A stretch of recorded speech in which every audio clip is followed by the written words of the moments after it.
যাও, স্বামী স্ত্রীতে মামলা চলছে। হ্যাঁ, ভেতরে কি চাইনি, বাইরে ডিজাইন। ভেতরে ঘুম ধরা, শান্তি নেই, সুখ নেই, প্রেম নেই, ভালোবাসা নেই। অর্থকে যারা ভালোবাসে তাতে কি হয়? তাতে অনর্থ হয়। অর্থ মূল হচ্ছে অনর্থের মূল। যা অনর্থ ঘটছে তা অর্থের জন্য। অর্থকে যদি ঠিক জায়গায় না লাগানো হয়, বিষের যেমন ক্রিয়া, অর্থেরও তেমনি ক্রিয়া। রাধে রাধে। পৃথিবীতে যারা ধ্বংস হয়েছে উপরে উঠে নিচে, তারা এই অর্থের জন্য আর একটা কামের জন্য। তাই মহাপুরুষরা বলেছে, গৃহী হও সন্ন্যাসী হও, সাধু হও অসাধু হও, দুটো জিনিসকে ব্যবহার জানবে, কাম আর কাঞ্চন। কাঞ্চন মানে সম্পদ, সোনা, বৈভব, সাবধানে ব্যবহার করবে, এ তোমার মৃত্যুর কারণ হতে পারে। আর কাম মানে কামিনী। আজকে পৃথিবীর মানুষের দিকে তাকান, সব রোগী। কেন? কাম মানে কামিনীর পাল্লায় পড়ে গিয়ে পৌরুষত্ব হারিয়ে ফেলেছে। নারী হোক আর পুরুষ হোক, মূলকে ধরে রাখতে পারে নাই, অকারণে খইয়েছে। আজ নানা রোগে মানুষ ভুগছে। এই জন্য ভারতীয় আধ্যাত্মিক শাস্ত্রে ব্রহ্মচর্যের কথা বলা হচ্ছে। ব্রহ্মকে যদি ধরে রাখতে পারো, সেটি হচ্ছে ঔষধের কারণ, যা তোমাকে ধরে রাখবে। ভিত যদি ভালো হয়, বাড়ি টলবে না, বাড়ি ভাঙবে না। এই জন্য গড়াটা হরিনাম শোনার লাগে, অবশ্যম্ভাবী লাগে। যদি শুনবে তো বাঁচবে, যদি শুনবে না তো পিছিয়ে পড়বে। রাধে রাধে। তাহলে শোনা, বাইরের ডিজাইন করবে, ভেতরে যেন কি চাই। তুমি কুঁড়ে বাড়ি বানাবে গঙ্গার তীরে, সামনে তুলসী বৃক্ষ রাখবে, প্রতিদিন উঠে দেখবে, বাড়ির ভেতরে ঢুকতে দেখবে, প্রণাম করবে যেতে, প্রণাম করবে এসে। যা জপ ধ্যান, ছোট ছোট সন্ধ্যা বন্দনা, তার সাক্ষী কে? তুলসী মহারাজ। তোমার মৃত্যুর আগে তোমার জাবদা খাতা পৌঁছে দেবে জমালয়ে। তোমার কি কতবার প্রণাম করেছো, কত কীর্তন করেছো, কত মিথ্যা বলেছো, কত সাধু সেবা দিয়েছো, সব সাক্ষী নিয়ে তোমার আগে পৌঁছে দেবে। রাধে রাধে। আর সেই অনুসারে তোমার বিচার হবে, আবার মানুষ জন্ম পাবে না পশুর জন্ম পাবে। এই জন্য কি ভাবে আসিয়া ভাবে ভাসিয়া একবার লহরে কৃষ্ণ নাম। আসিয়া ভাবে ভাসিয়া একবার লহরে কৃষ্ণ নাম।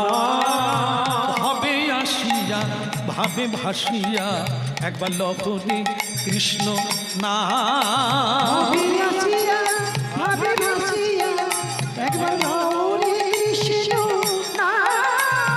ভাবে আসিয়া ভাবে ভাসিয়া একবার লহরে কৃষ্ণ নাম।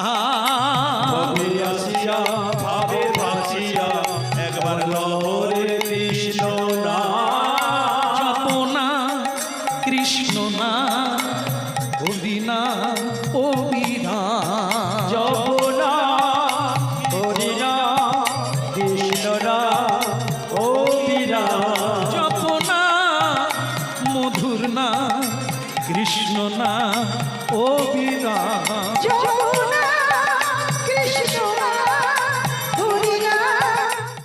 এবার লহরে মধুর নাম। হবেতে আহায় আসিয়া কিবা ভাসিয়া একবার লহরে কৃষ্ণ নাম। ভাবে ভাসিয়া ভাবে ভাসিয়া একবার লহরে মধুর নাম। জপনা হরি নাম কৃষ্ণ নাম অবিরাম।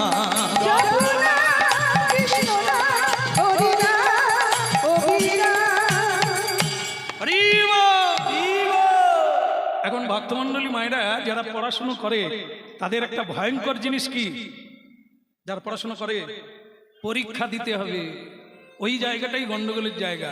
যদি হরিনাম করেন, যদি সত্যপথে চলেন, আপনাদেরও তাই পরীক্ষা দিতে হবে। আর যারা হরিনাম করে না, যারা ধর্ম মানে না, বেদ বেদান্ত মানে না, ভগবান তাদের কোনো পরীক্ষা নেয় না। যারা চোখের জলে ভাসে, সত্যপথে চলে, ভগবান একবার টিপে দেখে অন্নটা হয়েছে কিনা। টিপবে তো, আপনার তো টিপে অন্নটা হয়েছে কিনা, তা ভগবান একবার আমাদের টিপে দেখবে না সিদ্ধ হয়েছে না কাঁচা আছে। এই এসে গেল সময়। গোপাল দাস ভালোই গঙ্গার তীরে কুটির বেঁধে তুলসী দেবীকে রেখে গুরুদেব দত্ত প্রদত্ত হরিনাম গাইছিল ভালো। এমন সময় কি হলো, পাগলা নিতাই জগৎ গুরু আচার্য নিতাই চাঁদের কি ইচ্ছা হলো, অবিরামের শিষ্য কত দূর বেড়েছে একবার দেখে আসে। তাই কি করলেন, সঙ্গে প্রভু নিত্যানন্দ জগত মাতাইলা, সঙ্গে প্রভু নিত্যানন্দ জগৎ মাতাইলা।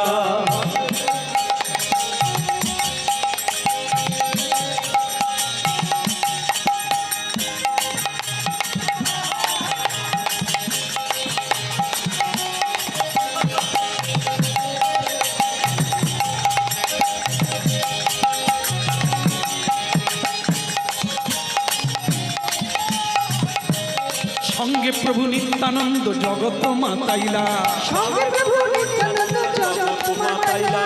অনর্পিত প্রেমী আনি জগতে বিলাইলা, অনর্পিত প্রেমে আনি জগতে বিলাইলা। অনর্পিত প্রেমী আনি জগতে বিলাইলা, অনর্পিত প্রেমে আনি জগতে বিলাইলা। অনর্পিত প্রেমে আনি জগতে বিলাইলা। অনর্পিত প্রেমে আনি জগতে বিলাইলা। অনর্পিত প্রেমে আনি জগতে বিলাইলা। অনর্পিত প্রেমে আনি জগতে বিলাইলা। হরি বল। কার ঢোল ফেটে গেছিল দেখি, আমাদের খোকাকে প্রশ্ন করেছি কার ঢোল ফেটেছিল, কালীরামের। তোমার ঢোল ফাটলো না, এত আস্তে আস্তে বাজায় তো ফেটে যায়। আরে ফাটে, ফাটুক না, হরি নামে ফাটুক না। হ্যাঁ, আমি কিন্তু এই খোলের কথা বলি না, এটা সেই তো না বাঁশ দিয়ে ফাটায় না, সেই তো ফাটবে। তো যদি তার আগে হরি নামে ফেটে যায়, অনর্পিত প্রেমে আনি জগতে মাতাইলা। অনর্পিত প্রেমী আনি জগতে বিলাইলা। আরে অনর্পিত প্রেমে আনি জগতে বিলাইলা। নিচে যায়, নিচে যায়, নিচে যায়, নিচে যায়, নিচে যায়, নিচে যায়, নিচে যায়, নিচে যায়। পাগল নিতাই নিচে যায়, নিচে আরে যায়, পাগল নিতাই নিচে যায়, নিচে যায়। আমার রঙ্গিয়া নিতাই নিচে যায়, নিচে আমার যায়, রঙ্গিয়া নিতাই নিচে যায়, নিচে যায়।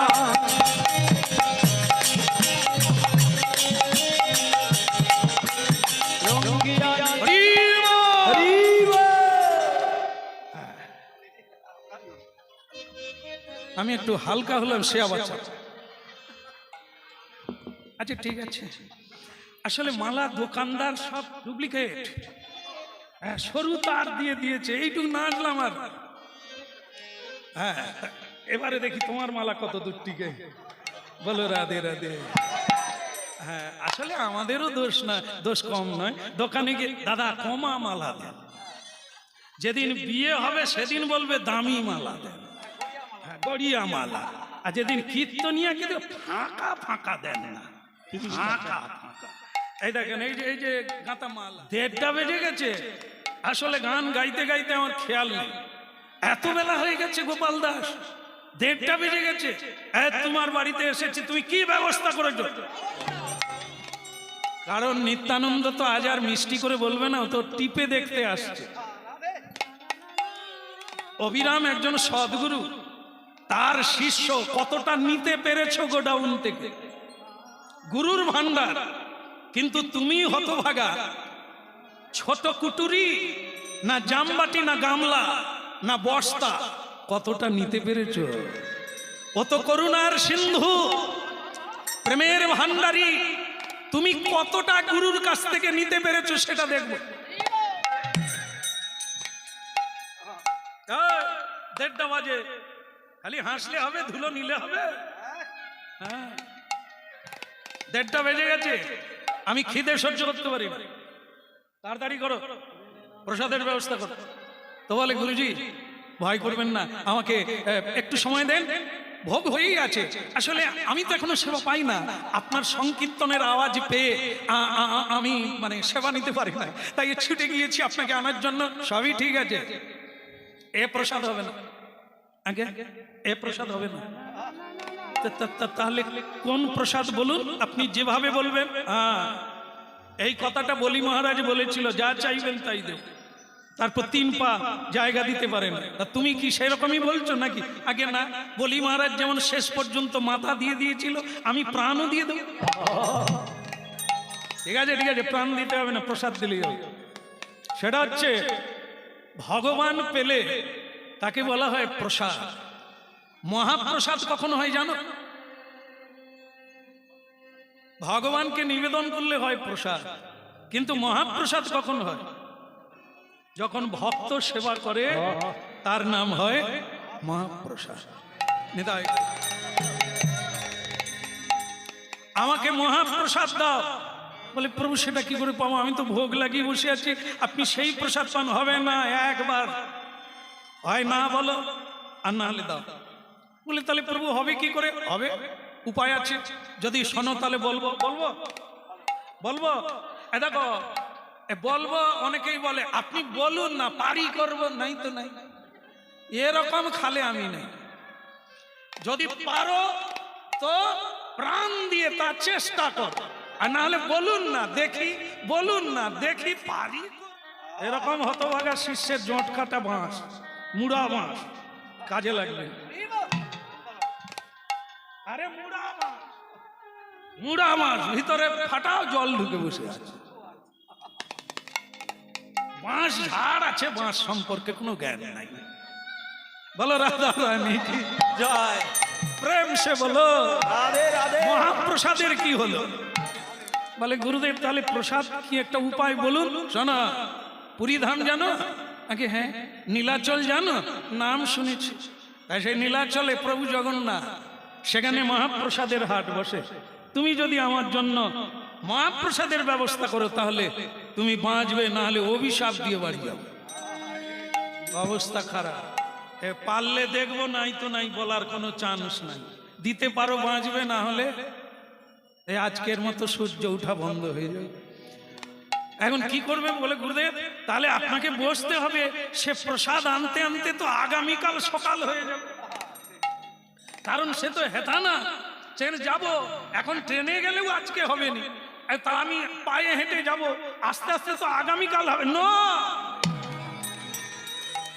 আমি তোমাকে আধ ঘন্টা সময় দিতে পারি, পুরীধাম থেকে মহাপ্রসাদ আনবে, দেবে, তবে বাঁচবে, না হলে মরবে। কি সমস্যা উষ্ট হইলে গুরু রাখিবারে পারে। তুই স্মরণ করবি গুরুকে, আর গুরু কৃপা হবে না। যা, আধ ঘন্টার মধ্যে তুই ঘুরে চলে আসিস। বলে গুরুদেব কি করে সম্ভব? আরে সম্ভব, অসম্ভব তাহাও সম্ভব হবে যদি গুরুর কৃপা হয় কারো মাথার উপর। ও মন গুরু ভজরে, ওরে সোনার চাঁদ, দিল দরিয়ায় উঠলে তুফান, কে দেবে আশা মন গুরু ভজরে। তোমার গুরু ভজরে, ওরে সোনার চাঁদ, দুনিয়ায় উঠলে তুফান, কে দেবে আসান মন গুরু ভজরে। ও মা গুরু ভজরে, ওরে সোনার চাঁদ, দরিয়ায় উঠলে তুফান, কে দেবে আশা মন গুরু ভজরে। তোমার গুরু ভজরে, ওরে সোনার চাঁদ, দুনিয়ায় উঠলে তুফান, কে দেবে আশা মন গুরু ভজরে। গুরু ভজ গুরু চিন্ত গুরু কর সাথ,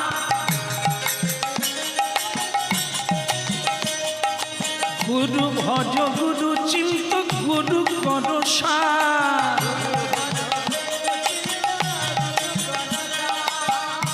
ছাড়া এ জগতে, গুরু ছাড়া এ জগতে গতি নাহি আর মন গুরু ভজরে।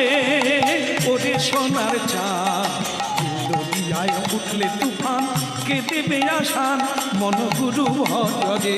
তোমার গুরু ভজরে ওরে সোনার চাঁদ, পৃথিবী আঙুলে তুফান, কে দেবে আসান মন গুরু ভজরে। ভাই বলো বন্ধু বলো কেউ তো কাঁদো না, ও মন কেউ তো কাঁদো না।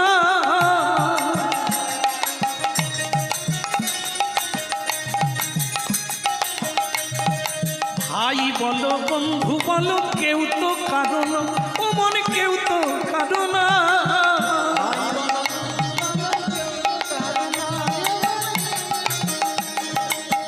দু চার দিনে আসা যাওয়া, দু চার দিনে আসা যাওয়া, পথের পরিচয় মন গুরু ভজরে। ওরে সোনার চাঁদ দিয়ায় উঠলে তুফান, কে দেবে আসান ও মন গুরু ভজরে। গুরু ভজরে ওরে সোনার চাঁদ, পৃথিবী আঙুলে তুফান, কে দেবে আসান তোমার গুরু ভজরে। এই দরিয়ার মাঝে তুমি খেলছো কত খেলা,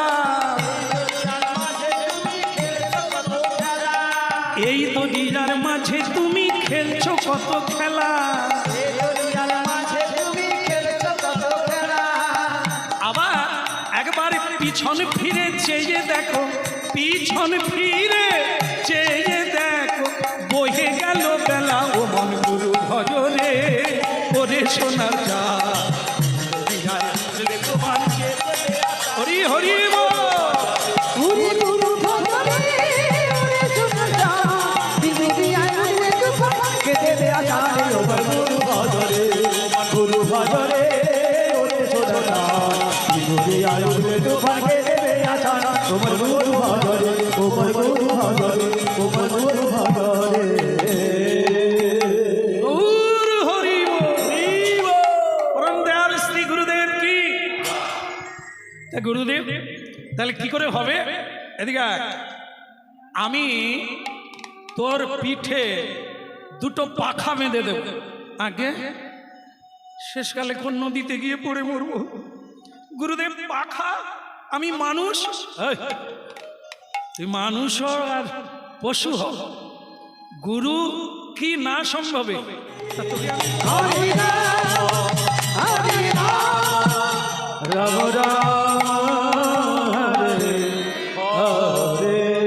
বলো শ্রী গুরুদেব কি, জগৎ গুরু নিতাই চাঁদ কি, মহাপ্রসাদ কি। দেখে কোথায় হুগলি আর কোথায় উড়িষ্যা, পশ্চিমবঙ্গ থেকে চলে গেল উড়িষ্যা প্রদেশে। গুরু কৃপায় অসম্ভবকে সম্ভব করলো, গুরুদেব পাখনা বেঁধে দিলেন। সেই পাখায় ভর করে উড়তে উড়তে নীলাচলে গিয়ে মহাপ্রসাদ মাথায় করে নিয়ে পৌঁছে গেল। এদিকে নিত্যানন্দ প্রভু আনন্দে আত্মহারা যে আজ বেটাকে শিক্ষা দিয়ে যাও, ওর ভজন কুটির আর ওকে শুদ্ধ আজ পুড়িয়ে দিয়ে চলে যাও। ওর গুরু অবিরাম ঠাকুর বুঝবে, এটা আমার একটা প্রতিশোধ বলা যায়। হ্যাঁ, সেটা পরে বলবো। এখন বেটা ও আসতেই পারবে না, ও প্রসাদ আনবে কি করে? কিরে রেডি হয়ে গেলি তো? নে তোর গুরু নাম নিয়ে নে, তুই এবার মরে যাবি। বলে কেন? তুই তো মহাপ্রসাদ আনতে পারিস না। আগে প্রভু এনে ফেলেছি।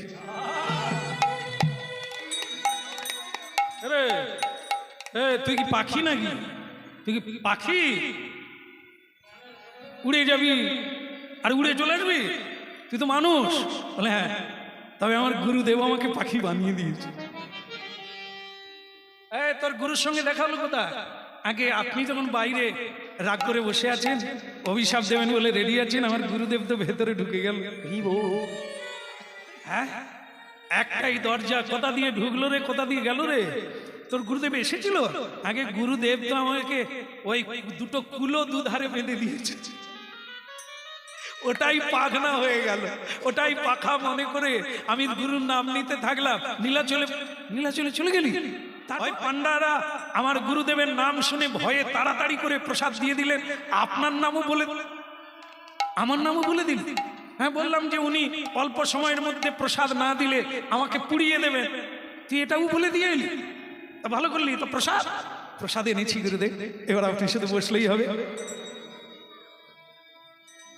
তাহলে তো অভিশাপ পকেট থেকে বের করানোই যাবে না। আমি আরো রেডি হয়েছিলাম যে প্রসাদ দিতে পারবে না, আর ওকে আমি অভিশাপ দিয়ে এই বার বেলা ও পারবে কি করে? সামান্য ব্যাপার নাকি? হ্যাঁ, তখন বলছে, এই গুরুদেব ঘরে ঢুকলো কি করে রে? আমি তো বাইরে বসে আছি। বলে সেটা আমি জানি না, গুরুদেব আমাকে ঘরের মধ্যে দেখা দিল। আরেকবার ডাক, আরেকবার ডাক। আগে তাহলে অভিশাপ দেবেন না তো, সময় চলে যাচ্ছে। প্রসাদ তোর গুরু আর আমি একসঙ্গে বসবো, ডাক। হ্যাঁ, আজ একবার মোকাবিলা হয়ে যা, ডাক তোর গুরুদেবকে। হ্যাঁ, সেও তখন আর কি করে, বলে তাহলে তো ভালোই হয়, গুরুদেবও থাকবে, জগৎ গুরুও থাকবে, আমার বাড়ি ধন্য হয়ে যাবে। জয় জয় শ্রী গুরু প্রেম কলপতর, জয় জয় শ্রী গুরু প্রেম কলপতর, জয় জয় শ্রী গুরু প্রেম কলপতর, জয় জয় শ্রী গুরু প্রেম কলপতর, অদ্ভুত যাক পরকা, ওই নয় অদ্ভুত যাক পরকা, বলে অদ্ভুত যাক পরকা, ওই অদ্ভুত যাক পরকা, হিয়া অজ্ঞান তিমির বড় জ্ঞান,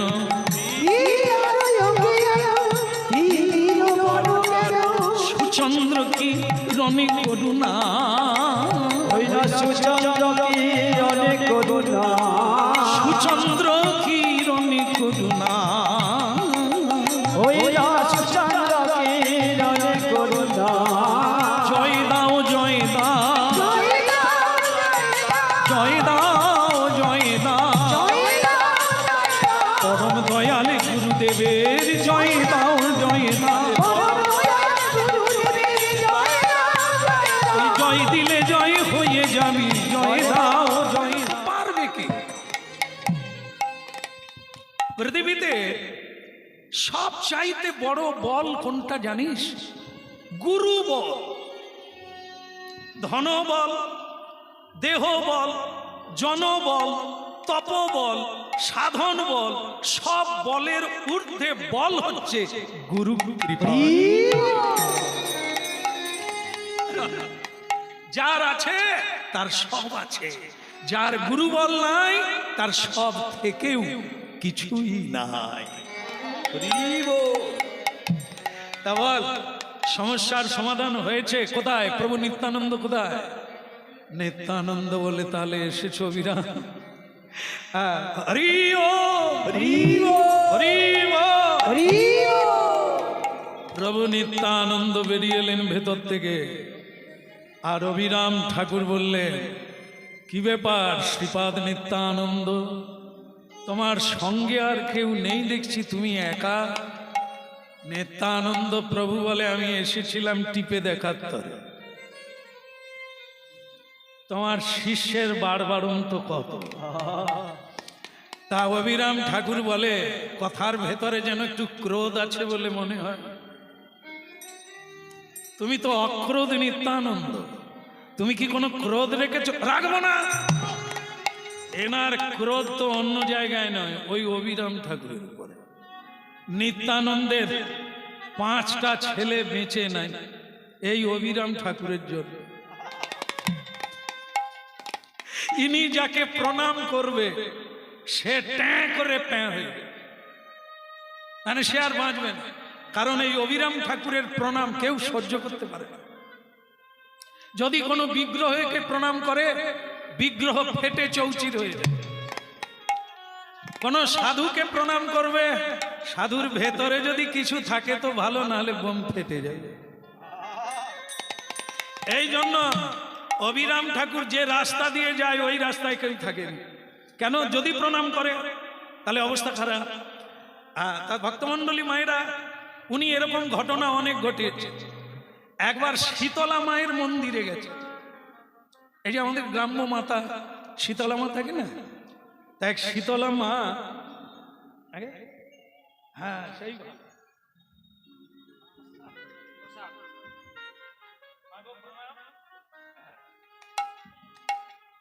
মা কি ঘুষ দিলেন নাকি?